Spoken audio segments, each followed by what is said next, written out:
Hello friends, आज last class में हमने सीखा था इफ और एंड का यूज करना।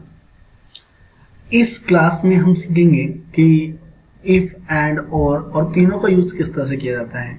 आपको लास्ट क्लास में कुछ असाइनमेंट दिए गए थे, होप आपने वो असाइनमेंट कर लिए हों। अगर आपने नहीं किए हैं तो एक बार इनको कर लें, क्योंकि जब तक आप इन असाइनमेंट्स को पूरा नहीं करोगे तब तक आपकी जो स्टेटमेंट पे, फंक्शन पे जो कमांड होती है वो अच्छे से नहीं होगी। और इसकी प्रॉब्लम आपको अभी नहीं, लेकिन बाद में जब आप एडवांस एक्सेल की ओर, हम एमआईएस की ओर जाएंगे तो वहाँ पे आपको ये प्रॉब्लम्स क्रिएट करेंगे। सो ये कुछ असाइनमेंट्स थे, 1, 2, 3 जो आपको करने के लिए दिए गए थे। आज हम जो करेंगे वो ये सीखेंगे कि इफ के साथ हम एंड और तीनों का यूज कैसे कर सकें। बेसिकली और का यूज किस लिए होता है सबको पता, हमने डिस्कस कर चुके हैं कि और का यूज हम जब सेम सेल में हम या तो कोई मल्टीपल कोई भी एक ऑप्शन लिखे और हमें आंसर सेम चाहिए, जैसे माउस या रैम दोनों में से कुछ भी हो तो भी आंसर हमें सेम चाहिए, तो उस केस में हम और का यूज करते हैं। लेकिन जब हम चाहते हैं कि प्रोडक्ट भी और डेज, मतलब इस वाले दिन ये मतलब जब ये प्रोडक्ट भेजा जाए तो ये दिन हो तभी जाके डिस्काउंट मिले, तो उस केस में हम एंड यूज करते हैं। मतलब एंड में जो भी हम स्टेट लॉजिक देते हैं, जितने भी हम कंडीशन रखते हैं वो सारी कंडीशन ट्रू होनी चाहिए, और में जितनी भी हम कंडीशन देते हैं उनमें से सिर्फ एक कंडीशन भी ट्रू हो जाए तो भी फंक्शन ट्रू होता है। तो यहाँ पे हम जैसे देख रहे हैं कि हमारे पास 3 ऑप्शंस हैं, प्रोडक्ट, डेज और क्वांटिटी, और उसके बेसिस पे हमें डिस्काउंट अलाउ करना है। यहाँ पे हमें इसको उसके अलावा उसके बेसिस पे डिस्काउंट देना है, ठीक है। तो हमने जैसे कहा कि अगर माउस या रैम दोनों में से कोई भी प्रोडक्ट अगर मंडे वाले दिन सेल किया जाता है तो क्वांटिटी कितने, और 10 से ज्यादा क्वांटिटी सेल की जाती है तो डिस्काउंट कितना होगा आपका 12% होगा, ठीक है। और सेम चीज हमने कहा कि कीबोर्ड अगर हमारा वेडनेसडे, फ्राइडे या संडे को 5 से ज्यादा किया जाए तो आपका 15% होगा। और अगर हम कहते हैं कि ये तीनों प्रोडक्ट्स यूपीएस, सीपीयू और एलईडी किसी भी दिन बेची जाए और कितनी भी क्वांटिटी बेची जाए, सब पर डिस्काउंट जो होगा वो 18% होगा।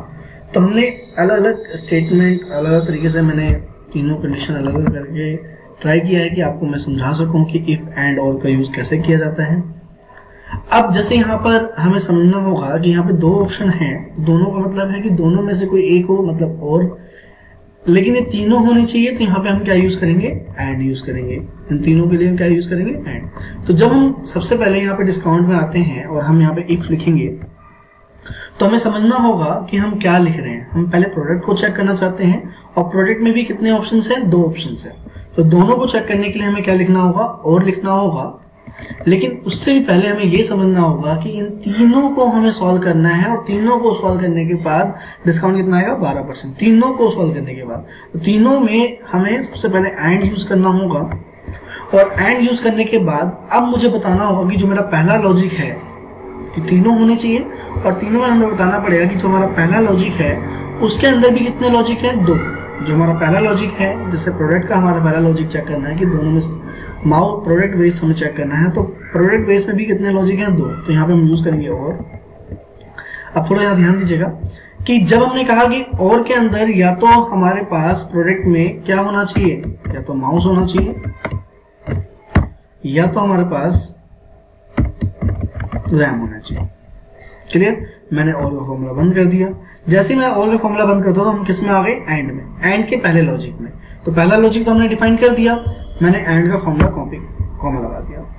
अब मुझसे लगा लॉजिक टू में हमने क्या कहा, डेज के अंदर क्या होना चाहिए, डेज के अंदर हमारा मंडे होना चाहिए, कॉमा।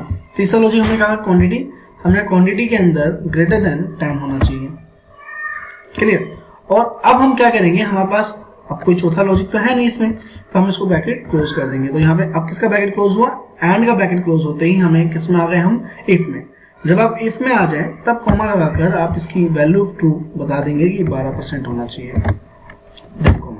फिर आपने इफ कहा।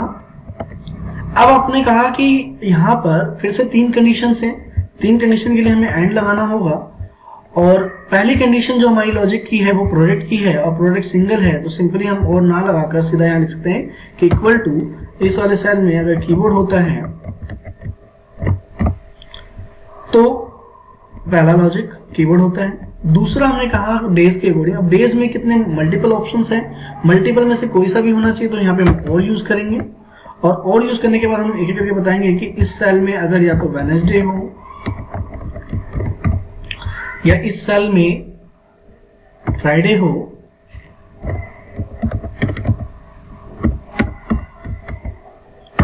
या हम इस सेल के अंदर आपका संडे हो,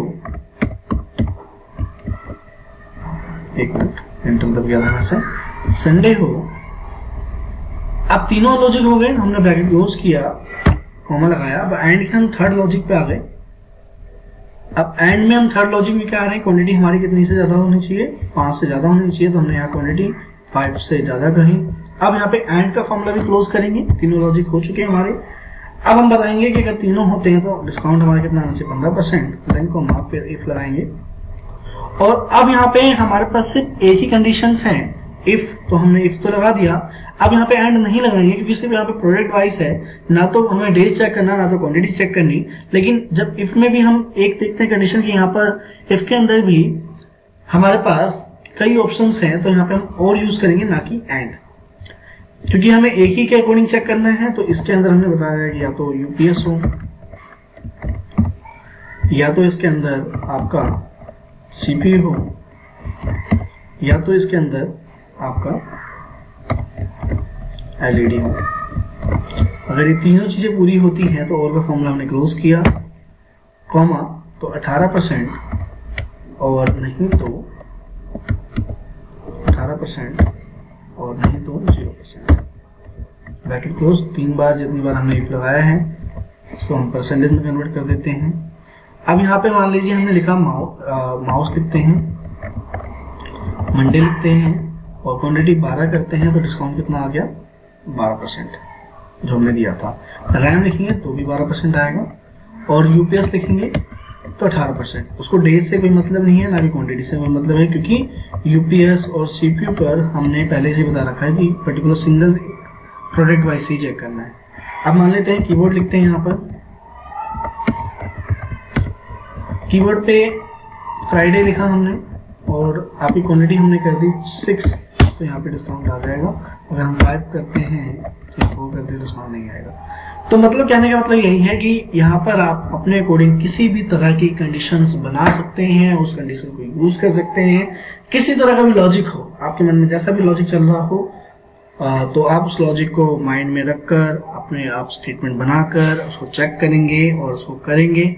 करने के बाद अगर आपको किसी भी तरह की कोई भी प्रॉब्लम्स आती हैं तो आप बेहिचक हमें हमारे नंबर पर, व्हाट्सएप नंबर पर पूछ सकते हैं।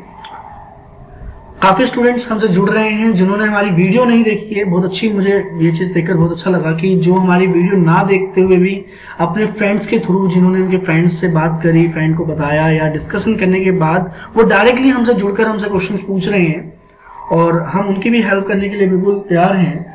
पर मैं जितने भी बिगिनर्स हैं, मैं उनसे कोशिश करूंगा, जो वो स्टूडेंट्स जो कि एक्सेल सीख चुके हैं और एडवांस एक्सेल के नाम पर ज्यादा से ज्यादा फीसेस देते हैं, आप प्लीज एक बार उनको कहिए कि हमारी एक बार ये सीरीज पूरी देखें, और उसके बाद भी उनको लगता है कि उनको अगर एडवांस एक्सेल सीखने की जरूरत है तो सीखना तो उनको है ही, पैसे देकर वैसे भी, एक बार ऐसा सीख के देखें। मैं प्रॉमिस करता हूं कि बहुत अच्छी तरह से मैं एक्सेल को यहाँ पे एक्सप्लेन करने की कोशिश कर रहा हूं कि जिससे आप किसी भी तरह की रिपोर्ट बनाने में सक्षम हो सके और किसी भी तरह की रिपोर्ट बना सके। Thank you students. फिर नेक्स्ट क्लास में हम मिलेंगे, लेकिन उससे पहले मैं आपको कुछ असाइनमेंट देना चाहता हूं, जो असाइनमेंट आप लिख लीजिए और इस असाइनमेंट को आपको करना है, और करने के बाद मुझे बताना है कि इसमें क्या प्रॉब्लम्स आपकी है, किस तरह की प्रॉब्लम्स आपको आ रही हैं। आप ये असाइनमेंट लिख लें और लिखने के बाद इसको सॉल्व करके मुझे बताएं कि आपसे ये चीज हुई, और अगर आपको लगता है कि उसके अलावा भी आपको कुछ पूछना है, पिछली क्लासेस में से कुछ पूछना है, तो आप बेहिचक पूछ सकते हैं। Thank you.